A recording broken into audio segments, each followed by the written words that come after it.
कभी बाघ से आपका सामना हुआ है? हाँ, बाघ से तो कई बार हुआ है, लेकिन एक बार तो है वो बहुत खतरनाक है, तो हम लोग रुक जाते हैं।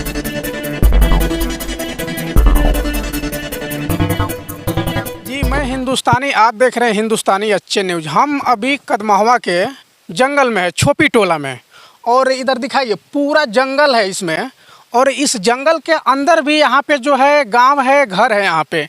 लेकिन ये लोग जो है अपना ज़िंदगी परवरिश कैसे करते हैं, यहाँ पे बात करेंगे। ये जंगल में हम आए तो यहाँ पे एक भाई साहब हमको मिल गए, और उसके अलावा ये यहाँ पे बकरी चरा रहे हैं, लेकिन हम उनसे मुलाकात करवा रहे हैं और बहुत बड़ा दिलचस्प कहानी भी सुनाएंगे। शायद ये कहानी आप लोग नहीं सुने होंगे। ज़रा इधर आइए, आपका नाम क्या है? हाँ, राधा कृष्ण उरांव। चलिए उराव जी, ये बतलाइए कि आप ये डंडा लेकर के क्या कर रहे थे जंगल में? हाँ, बकरी के साथ में घूमते रहते हैं, जानवर कहीं आ जाए कहीं ऐसे। अच्छा, ये क्या चीज़ के लिए है? ये है बकरी के पत्ता के लिए, बकरी खाने के लिए। बकरी खाने के लिए। और जब बकरी लेकर के जंगल में निकलते हैं तो खाने पीने का अपना सब इंतजाम करके निकलना पड़ता होगा? हाँ, ऐसे तो समय पर हम लोग 3 घंटा के बाद हम वापस आ जाते हैं जंगल से, तो घर ही लौट कर। जंगल में टाइम टेबल भी रहता है का? इतना बजे से इतना बजे के अंदर में चले जाना है? हाँ, चले जा। कितना बजे टाइम रहता है? हाँ, सुबह 10 बजे निकले थे और 1 बजे तक, 1 डेढ़ बजे तक हम लोग वापस चले जाते हैं। यानी कि जंगल विभाग के आदमी बोले हैं नहीं कि टाइम टेबल है इतना बजे से? जंगल विभाग का कोई टाइम टेबल नहीं है, हम लोग जो चराने वाले आदमी हैं। अच्छा अच्छा, अपना आप लोग टाइम टेबल बना लिए हैं कि हम लोग को इतना टाइम के अंदर में इतना जंगल में जो है काम करके अपने घर चला जाना है। अच्छा, ये बतलाइए कि आप लोग जंगल में रहते हैं, क्या कोई दिक्कत का सामना भी, बहुत सारा दिक्कत का सामना करना पड़ता होगा? हाँ, दिक्कत का सामना तो पड़ता है। कभी जानवर मिल जाता है तो उसमें दिक्कत आता है, बकरी को ले जाते हैं तो कहीं पकड़ने का डर रहता है, तो हम लोग थोड़ा सा झाड़ी उड़ी से माने लाठी से मार देने से, झाड़ी से आवाज़ आने से वो खुद दूर हट जाता है। अच्छा, जंगल में आप जानवर बोल रहे हैं, जानवर आता है बकरी उकरी को लेकर चले जाता है, कभी बाघ से आपका सामना हुआ है? हाँ, बाघ से तो कई बार हुआ है, लेकिन एक बार तो हो गया नज़दीक से बकरी को लेकर के 2-3 को मार दिया था इकट्ठे, लेकिन भाग गया वो। फिर 2 आदमी थे, सीधा लाठी उठी मारे तो भाग गया वो। और आपको जब बाघ से कभी ऐसा हुआ कि फेस टू फेस सामने बाघ हमारे हैं और हम बाघ के सामने हैं, ऐसा कभी हुआ है? हाँ, हुआ है। तो आप उस टाइम क्या सोच रहे थे? आप क्या आपके मन में आया होगा उस टाइम?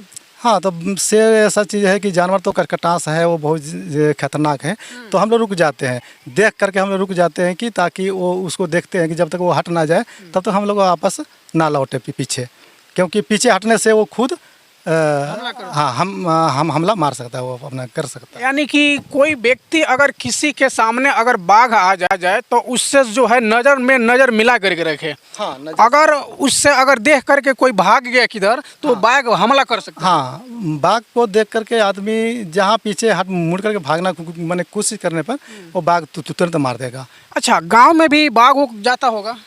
हाँ, जाता है, लेकिन उधर कुत्ता वगैरह भौंकने से आदमी को जानकारी हो जाता है, तो ऐसे आदमी अपना हल्ला उल्ला कर देता है। रात में आप लोग जब खाना खा करके सोते होंगे अपने घर में, ये जंगल में, तो मान लीजिए कि उस टाइम तो सोने के बाद में आप लोग तो बाहर निकलते होंगे रात में? हाँ, घर के अगल बगल तो इतना डर नहीं लगता, जैसे कुत्ता तो पालते ही हैं, हर आदमी 1-2 कुत्ता तो रखता ही है, तो जानकारी दे देता है। अच्छा उराव जी, एक बात और बतलाइए, जंगल में हम सुने हैं बहुत सारा जो है आयुर्वेदिक जड़ी बूटी का दवा भी बनता है। जी। दवा, तो इसमें ये जंगल में जो आपको अभी आपके बारे में क्या क्या मालूम है कि आप जानते हैं कि हाँ ये चीज़ का दवा इसमें से बनता है? हाँ, जड़ी बूटी जंगल में बहुत कुछ है, लेकिन इतना है कि हमारे गांव के ही एक बद्री उरांव है, वो अपना सांप का कितना जहरीला से जहरीला सांप हो काट दे तो जड़ी देने से 1-2 खुराक से ही खत्म हो जाता है। अगर बहुत ऐसा होता है कि सांप अगर काट दिया, मान लीजिए अगर व्यक्ति जो है उसका पूरा विष जो होता है, जहर पूरा शरीर में फैल गया, जी। जहर शरीर में फैल गया, उसके बाद जो है केरा के डंप पर वो लाश को रख करके नदी में बहा देते हैं। क्या उस टाइम कोई ऑप्शन रहता है कि जब आदमी मान लीजिए जहर पूरा फैल गया और लास्ट सिचुएशन बचा है कि हाँ अब इसको पानी में केला के डंप पे पानी में रख करके बहा दिया जाएगा, उस टाइम कुछ किया जा सकता है? उस टाइम तो उसके ऐसा है कि उसमें पानी के साथ उसे पीस करके और मतलब 1-2 बूंद तो अंदर जाना चाहिए। जब न इसका गर्दन ही नट्टी ही उसका बंद हो जाए तो मुश्किल हो जाएगा, क्योंकि उसका अंदर जहर मतलब जड़ी का असर पानी जाना चाहिए। गर्दन से नीचे उतर गया तो समझो को बच गया। कितना भी खतरनाक, कितना भी डेंजर जहरीला सांप काट दे और वो जड़ी पी लेने से बिख पूरा खत्म हो जाएगा। हाँ जी, जहरीला से जहरीला कोई भी सांप हो, वो जैसे कोबरा कहते हैं, बहुत मतलब भयंकर हाँ इसका हाँ, जाल होता है। ये सब ये भी काट दे तो बस तुरंत एक खुराक, फिर 1 घंटा के या घंटा के बाद में एक खुराक और, बस 2 खुराक में सांप खत्म हो जाएगा। ये बहुत बड़ी बात आपने बतला दिया हमको, हम आए तो, क्योंकि बहुत सारे ऐसा लोग होते हैं कि सांप काट देता है, उसके बावजूद वो लोग जो है वो जोग टोटरम में लग जाते हैं, ये जड़ी लगाने के लिए, वो झरवाने के लिए, वो फुंकवाने के लिए, वो जगह से सोखा से ऐसे लग जाते हैं लोग।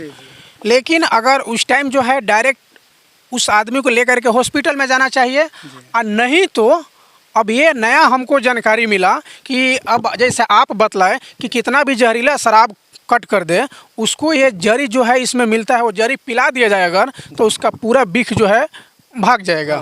और आदमी मतलब कि वो जहर से जहर हो ना, वो जहरीला खत्म हो जाएगा, पानी हो जाएगा, कोई असर नहीं रहेगा उसमें। हाँ, कोई असर नहीं, कुछ नहीं करना पड़ेगा। और ये जो जड़ी बूटी है, कितना बूंद अंदर लेना पड़ता विष खत्म करने मतलब हाँ, जो बचाने के लिए आदमी को, जैसे कि मरने वक्त तक उसका सांस चल रहा हो तो धड़कन, तो उसके तक किसी तरह मुंह में डाल करके उसको किसी तरह माने नट्टी के यहाँ से गर्दन से नीचे उतर जाना चाहिए, ताकि उतर गया तो समझो कि वो बच गया। यानी कि मरने के कगार पे अगर व्यक्ति आ गया है, अगर सांप के जहर से, अगर उसका खाली ये गर्दन जो है चल रहा है, अगर उसका गर्दन के अगर अंदर चला गया ये जड़ी बूटी, तो समझिए कि वो आदमी बच गया। जी, गर्दन के नीचे 2 बूंद भी पहुंच गया। अच्छा, आप बतलाइए कि कितने बजे गए हैं उराव जी? हम 10 बजे घर से निकले थे, करीब 10:15 बजे इधर में पहुंचे हुए थे। पानी उन्हें लेकर आए हैं? नहीं, कुछ नहीं लेकर, हाँ पानी तो रखे हुए हैं। पानी, चलिए, बहुत मेहरबानी की है। पानी तो रखे हुए हैं। अच्छा, ये वन विभाग के ये सेक्टर का नाम क्या है? कंपार्ट नंबर 53 है। कंपार्ट नंबर 53 में हैं हम लोग। और यहाँ से उराव जी के साथ में मेरा प्रयास कैसा लगा, आप लोग कमेंट करके बतला सकते हैं। जय हिंद, जय भारत।